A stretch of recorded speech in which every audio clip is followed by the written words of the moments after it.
On vous a dit que décoder un génome humain, c'est un truc de labo à 3 milliards de dollars. Un délire des scientifiques en blouse blanche planqués dans des sous-sols d'Harvard ou d'Oxford avec des machines qui coûtent littéralement la peau des fesses. On vous a dit que lire ces 3 milliards de lettres A, T, C et G qui composent votre ADN, c'est réservé à l'élite de l'élite. Que nous, en Afrique, précisément au Mali, on peut toujours courir. Eh bien, c'est techniquement et économiquement archi faux. La vérité, c'est qu'aujourd'hui, toi qui me regardes dans ta chambre à Bamako, avec un ordinateur à 300 000 francs CFA et une connexion internet correcte, tu peux télécharger le génome humain entier, le parser, l'analyser et en extraire des informations que les plus grands laboratoires du monde mettaient des années à obtenir il y a à peine 20 ans. Et le pire dans tout ça, c'est qu'il ne te faut que 5 lignes de code Python. Oui, tu as bien entendu, juste 5 lignes. Alors, pourquoi on continue de croire que la génomique c'est inaccessible? Pourquoi on nous fait croire que le séquençage c'est un truc de blanc, un truc des riches, un truc de l'autre côté de la Méditerranée? C'est ce qu'on va décortiquer aujourd'hui.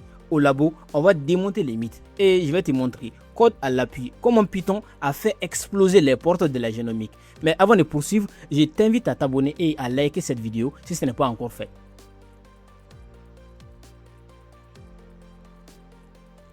Revenons en 1990. Bill Clinton n'est pas encore à la Maison Blanche. Le World Wide Web vient à peine d'être inventé par Tim Berners-Lee et un consortium international de scientifiques lance un pari complètement fou.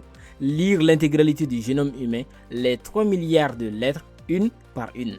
The Human Genomic Project, c'est 13 ans de travail, 20 universités, des milliers de chercheurs répartis sur 4 continents, un budget d'environ 2,7 milliards de dollars. C'est le chiffre confirmé par le NHGRI, l'Institut national américain de la recherche génomique.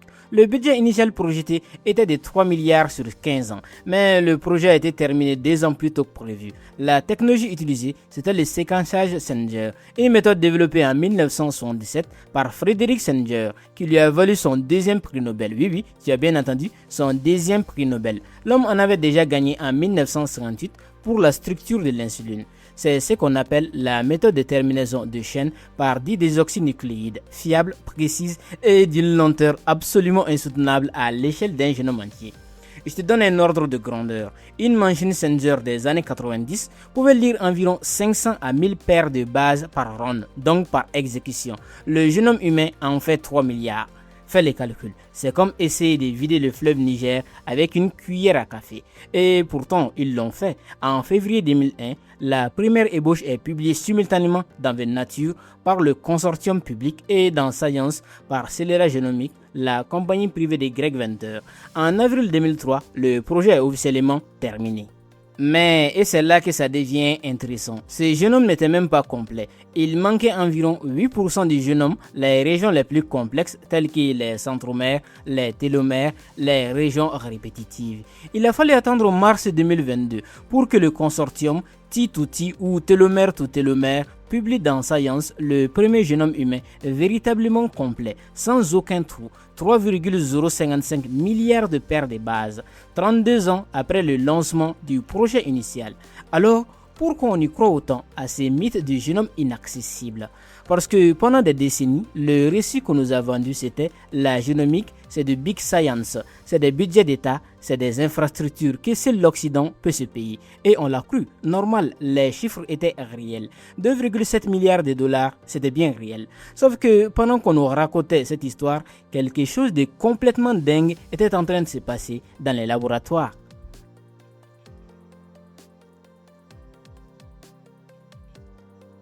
Regarde cette courbe. En 2001, séquencer un génome humain coûtait environ 100 millions de dollars. En 2007, environ 10 millions. En 2014, le seuil mythique des 1000 dollars est franchi. De 2024 à 2025, l'Illumina avec sa machine Novasec X a annoncé un coût de séquençage à 200 dollars par génome. 200 dollars, le prix d'un bon dîner pour deux à Bamako dans un restaurant chic.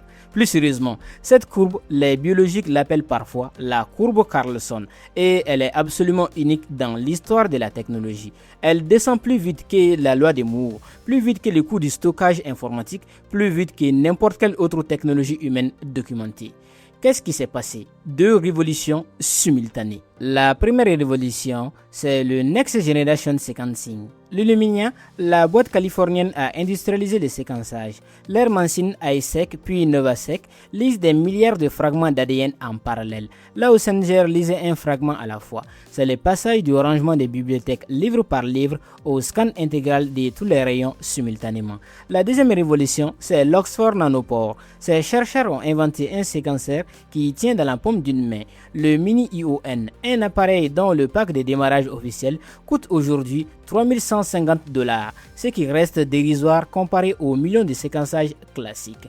Il se branche en USB sur un laptop et lit l'ADN en temps réel, en faisant passer les brins à travers des nanopores protéiques, littéralement des trous moléculaires. Et ce n'est pas juste de la théorie. En 2015, pendant l'épidémie d'Ebola en Afrique de l'Ouest, des chercheurs ont emporté le mini ION sur le terrain en Guinée, sans labo de pointe, sans électricité stable, et ont séquencé le virus en temps réel pour suivre la propagation. Les résultats ont été publiés dans Nature. Un séquenceur USB en zone de guerre sanitaire, c'est tout sauf de la science-fiction. Alors, pourquoi on nous fait croire que c'était inaccessible? Parce que le hardware, les machines, c'est une chose, mais il reste un deuxième mythe, celui de l'analyse. Ok, tu as les données brutes, mais pour les comprendre, il te faut une armée de bioinformaticiens avec des PhD, non? Eh bien, c'est faux.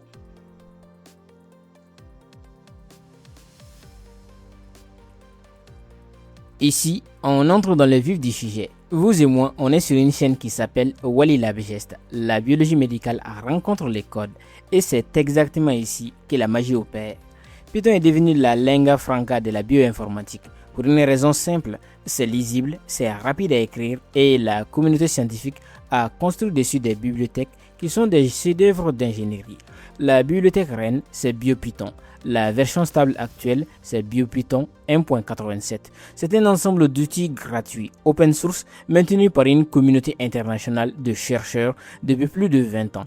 Il permet de manipuler des données biologiques avec une facilité déconcertante. Je vais te montrer ça concrètement. Tu veux télécharger le génome humain, c'est le NCBI, The National Center for Biotechnology Information, le met à disposition gratuitement. La version de référence actuelle, c'est le GRC H38, fait environ 1,3 GB stocké dans un fichier au format FASTA. Un fichier FASTA, c'est quoi? C'est un fichier texte, du texte, des lettres A, T, C, G, les unes après les autres sur des millions de lignes. Le génome humain, c'est un document texte de 3 gigaoctets. Ton téléphone peut le stocker, ton ordinateur à 300 000 francs CFA peut le lire. Et voilà ce que ça donne en Python. La chose à faire, ça c'est rendre sur le site NCBI. D'accord? Une fois sur ce site, vous allez rechercher ceci, GRC H38. D'accord? Donc je vais faire la recherche. Ok, donc une fois que vous l'avez trouvé, vous voyez non ici. Donc je clique sur ça. Voilà, et après je vais le télécharger ici directement. Vous voyez non? Donc je clique sur download. Voilà, je vais laisser ça par défaut. Vous voyez bien le format FASTA.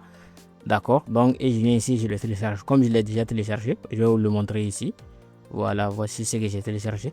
Une fois que vous l'avez téléchargé, on va le décompresser tout de suite ici.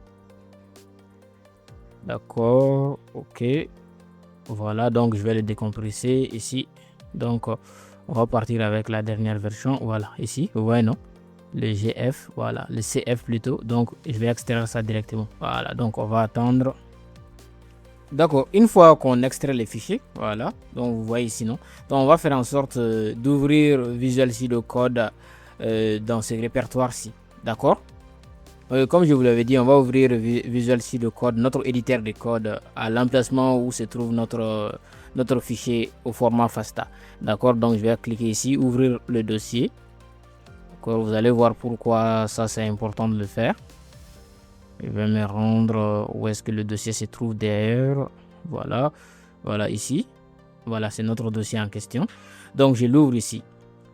D'accord. Une fois que je l'ai ouvert, voilà, ça c'est pour avoir une idée claire du nom du fichier. D'accord. Maintenant je vais créer un autre fichier en faisant CTRL N. Oui, j'ai confiance. CTRL N. D'accord. Et je vais le sauvegarder au format Python. Donc je vais mettre ici génome, voilà, génome humain.py. D'accord, l'extension .py fait référence au langage Python. D'accord, donc et clique sur enregistrer. Et une fois que c'est enregistré, d'accord, voilà, une fois que le fichier est enregistré, maintenant, on va passer maintenant à nos 5 lignes de code, d'accord. Voilà, donc une fois que tout ça c'est bon, donc maintenant on va écrire nos 5 lignes de code, d'accord. On va maintenant lister chaque chromosome. Donc je vais mettre un petit commentaire, lister chaque chromosome, voilà, du génome humain, attention, du génome humain, sa taille FASTA, voilà, avec sa taille FASTA, avec sa taille plutôt, d'accord. Comme je vous l'ai dit, 5 lignes de code Python, d'accord. Donc c'est notre première ligne. On va faire maintenant from bio, donc qui fait référence au module BioPython. Import, on va importer la fonction seg, voilà, seg.io. Ensuite, maintenant génome, voilà, on va maintenant parcourir nos différents génomes. Donc séquence io.parse pour parser, d'accord, en tout cas pour parcourir maintenant, et on va mettre le nom du fichier .fasta en question. Donc c'est pour ça que je vous ai dit de l'ouvrir ici directement. Donc je vais essayer de le renommer, de cette manière j'aurai accès à son nom en intégralité. Vous voyez, non? Je vais faire un CTRL-C, voilà, un CTRL-C, on peut pas l'ouvrir comme ça, et je le dépose ici. Attention, j'ai pas bien pris, je reprends et renommer. Je vais copier, voilà, et je le colle ici. Voilà. Je vais le coller ici.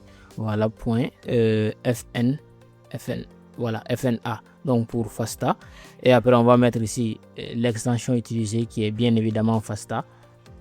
Voilà. Donc, et juste après, on va le parcourir. Donc, je vais dire for chromosome. Voilà, donc pour chaque chromosome contenu dans notre génome ici, voilà, ici, génome, on va le parcourir et maintenant on va afficher les différents chromosomes. Je vais utiliser un f-string. On dira ici chromosome en question, on va mettre le chromosome, voilà, .id, voilà, pour l'identifiant du chromosome, .id, et après on va faire un 2 points, voilà, ensuite je vais mettre len, on va compter le nombre de chromosomes en question, chromosome, voilà, 2 points, on va mettre un virgule ici, ensuite je vais sortir, voilà, des accolades et je vais mettre paire de base. Voilà, donc c'est fini comme ça, vous voyez, non? Donc on va voir, je vais exécuter le programme tout de suite. Je vais ouvrir le terminal et l'exécuter directement. Voilà, donc je vais ouvrir le terminal et vous allez voir tout de suite. Voilà, j'ouvre le terminal, je vais taper Python génome, voilà, génome humain.py et j'exécute. D'accord, voilà, ça peut prendre un peu de temps vu que le fichier est un peu volumineux, mais vous allez voir, ça va lister tous les chromosomes du corps humain. D'accord, donc vous voyez le chromosome 1 qui fait exactement 248 956 424 paires de bases. Voilà, vous voyez, non? Ok. Donc il va continuer à parser, donc à parcourir un à un les différents chromosomes du génome humain. D'accord, voilà. 5 lignes, littéralement 5 lignes de code, et tu viens de lister chaque chromosome humain avec sa taille exacte. Et les chiffres ne mentent pas. Chromosome 1, 248 956 422 paires de bases, le plus grand. Chromosome 21, environ 46 millions, le plus petit autosome. Chromosome non sexuel. Chromosome Y, environ 57 millions, tout petit rikiki par rapport au chromosome X. Tu veux compter combien de gènes codent pour des protéines? Le génome humain en contient environ 20 000. Un chiffre qui a choqué les scientifiques en 2001 parce qu'on s'attendait à 100 000. Et tiens-toi bien, une minuscule plante de mauvaises herbes, l'Arabidopsis thaliana, en compte environ 27 000. Une plante a plus de gènes que vous. L'humain n'est clairement pas si spécial que ça. Tu prends le fichier d'annotation, un GTF ou GFF, et en quelques lignes de code Python, tu comptes tous les gènes codants. Tu veux calculer le pourcentage GC de chaque chromosome, un indicateur fondamental parce que les régions risques en G et en C sont souvent des régions codantes, des gènes actifs. Voici encore 5 lignes de code. Dans un autre fichier Python, calcul chromosome.py. D'accord, ok, on va me faire maintenant from bio import seg.io. Voilà. Ensuite, on descend la ligne et on va importer une autre fonction du module BioPython. On va faire bio.secUtil. Attention. Voilà. SecUtils. Voilà, juste en bas ici. Import gc fraction. D'accord. Voilà. Et ensuite, on va faire for record. Attention. For record in seg.io.parse comme la dernière fois. On va parcourir. Voilà, donc je vais pas m'embêter. Je vais aller prendre ça exactement comme ça ici. Voilà, je fais un CTRL-C, je retiens ici et je le colle. D'accord, je continue. Maintenant, je vais faire gc. Voilà, attention. Je vais faire comme ça, les 2 points.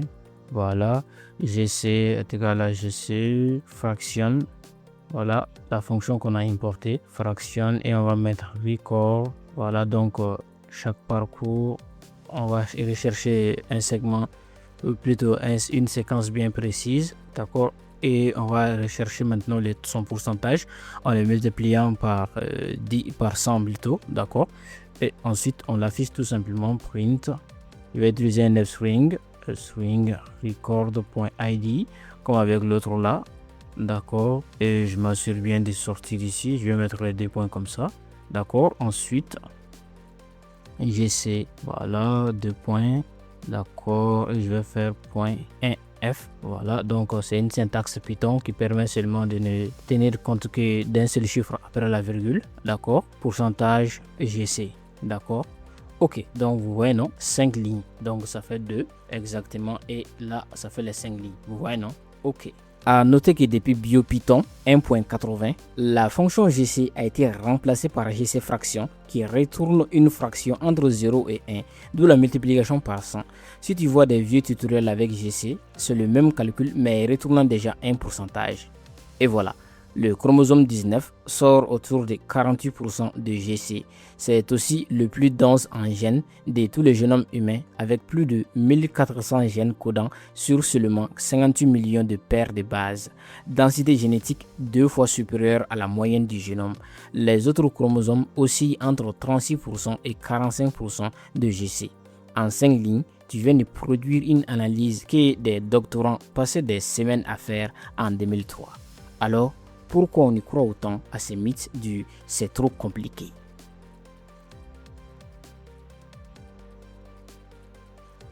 Bon, je vous vois venir. Vous vous dites sans doute, Wally, c'est bien joli tout ça, mais les fichiers FASTA du génome humain, c'est lourd. Mon PC va fondre. C'est une vraie question et c'est là que Python brille encore plus. Le génome humain complet au format FASTA, c'est environ 0,9 gigaoctets compressé sous forme JZ et environ 3,1 gigaoctets décompressé. Pas des dizaines, non, 3,1. Tu peux le télécharger depuis le site NCBI en quelques minutes avec une connexion correcte. Mais admettons que tu veuilles travailler sur un simple chromosome. Le chromosome 1 fait environ 250 mégaoctets en FASTA, un fichier que tu peux ouvrir avec un simple éditeur de texte. Même si je te le déconseille, parce que 250 mégaoctets de A, T, C et G à la suite, ça fait mal aux yeux et ça peut faire peur aussi. Et voici ce que BioPython fait pour toi. La méthode parse ne charge pas tout le fichier en mémoire, c'est un itérateur. Il lit les fichiers morceau par morceau, enregistrement par enregistrement. Tu peux parser l'intégralité du génome humain sur une machine avec 4 Go de RAM sans aucun problème. Et je vais te montrer un exemple concret qui va te faire sourire, en tout cas je l'espère. Imaginons que tu veux vérifier quelque chose de simple. Est-ce que le gène de la lactase, l'enzyme qui permet de digérer le lait, est présent dans ton génome? C'est une question qui a une implication énorme pour nous, Africains, parce qu'une grande partie de la population africaine est intolérante au lactose à l'âge adulte, alors que les Européens du Nord le digèrent parfaitement. La différence, une mutation régulatrice dans la région autour du gène LCT sur le chromosome 2. Selon la base ensemble, le gène LTC humain est localisé sur le génome 2 entre les positions 135 787 850 et 135 837 184 en ordonnée GRCH38 sur le brin négatif.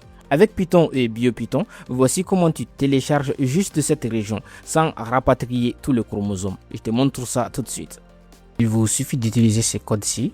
Voilà, je vais le faire défiler pour que vous voyez l'intégralité. Voilà, donc vous voyez, donc ici, à l'occurrence, on va récupérer le chromosome 2. Donc ici, le code que je vous ai fourni ici. Vous voyez, non? Voilà. Donc ce code-ci, c'est seulement pour récupérer une partie intégrale. Et ici, vous êtes obligé d'avoir une adresse email obligatoire. D'accord, donc vous mettez votre adresse email ici, que vous êtes connecté sur le site NCBI. Ok. Tu interroges la base de données NCBI directement depuis ton script. Tu télécharges uniquement les 50 000 paires de bases qui t'intéressent, la région du gène de la lactase. Tu l'analyses localement, gratuitement depuis Bamako sur ton PC. C'est ça la révolution. Pas besoin de super calculateur, pas besoin d'être à Harvard, pas besoin d'un budget de recherche à 6 chiffres. Juste Python, BioPython et un être humain qui a la curiosité de regarder dans son propre code génétique. Et le plus beau dans tout ça, cette révolution arrive en Afrique et plus précisément, elle est déjà en train d'arriver chez nous, au Mali.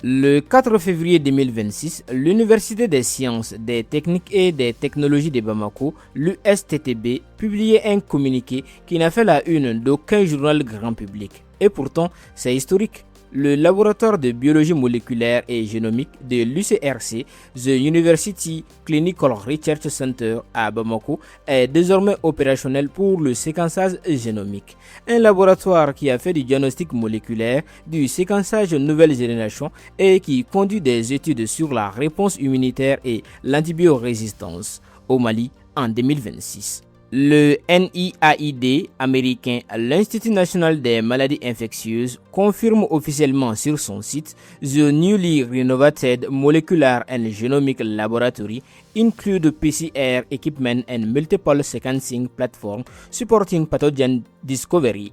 Le laboratoire est partenaire de plusieurs institutions internationales de référence. Et ce n'est pas un cas isolé. En Afrique du Sud, au Kenya, au Nigeria, au Sénégal, en Côte d'Ivoire, au Ghana, des plateformes de génomique émergent partout sur le continent. Alors pourquoi on nous a fait croire pendant des décennies que la génomique c'était pas pour nous? Parce que le récit colonial ne s'est jamais vraiment arrêté. Il a juste changé de costume. Il s'appelle maintenant fracture technologique, retard infrastructurel, manque de compétences, des mots polis pour dire la même chose. Ce n'est pas pour vous.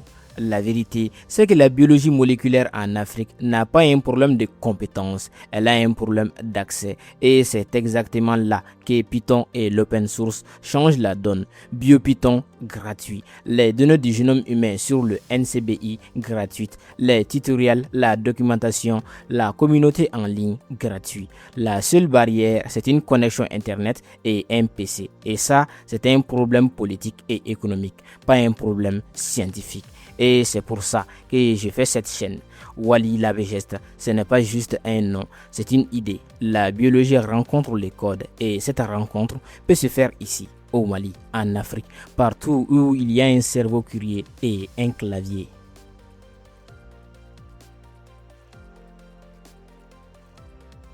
On vous a dit que décoder un génome, c'est un truc de prix Nobel dans des laboratoires à 3 milliards de dollars. La vérité, c'est qu'un lycéen motivé avec Python et BioPython peut analyser les génomes humains sur un PC d'entrée de gamme, que le coût du séquençage est passé de 100 millions de dollars à moins de 200 dollars en moins de 25 ans, que des laboratoires africains, y compris au Mali, à l'UCRC, font aujourd'hui du séquençage nouvelle génération, et que la seule chose qui nous sépare de cette révolution, c'est l'information. C'est pour ça que j'ai fait cette vidéo, pour que le mythe crève, pour que le code devienne un outil de laboratoire aussi banal qu'un microscope. Si cette vidéo t'a ouvert les yeux, si tu ne savais pas que Python pouvait littéralement lire l'ADN humain, partage-la à un pote qui croit encore que la génomique c'est inaccessible. Abonne-toi à la chaîne, active la cloche de notification pour ne rien manquer de nos prochaines vidéos.